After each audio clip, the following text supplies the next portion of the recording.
Tahimik ang paligid ni Reo habang abala ang mga sangre sa pagpapatatag ng kanilang kaharian. Ngunit hindi nila alam ang mismong kaaway ay nasa loob na ng kanilang tahanan. Gamit ang katawan ni Cassiopeia, tahimik na nakapasok itong si Mena sa buong Encantadia.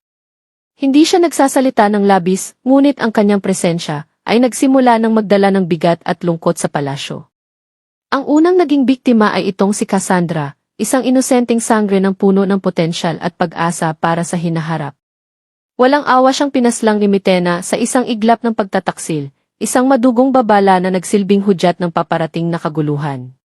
Sa kagubatan ng Lireo, nararamdaman ni Cassiopeia sa kanyang hiwalay na anyo o espiritu ang dahang-dahang pagkawasak ng kanyang katauhan. Ang kanyang mga pangitain ay hindi na lang babala. Ito na ang nangyayari. At habang lumalakas ang koneksyon niya sa batis ng katotohanan, nagsimula siyang magpumiglas para makalaya at ipahayag ang nangyayari.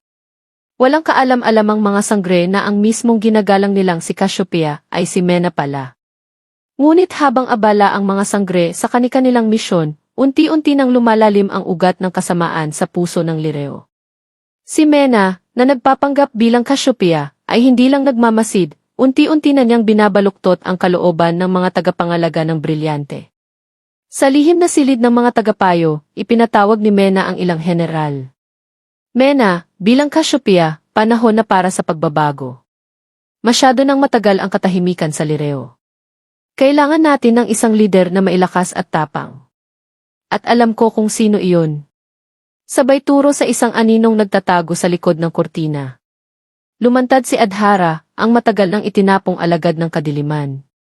Nakasuot ito ng kulay bughaw na balabal, at sa kanyang mga mata ay mababanaag ang matinding galit.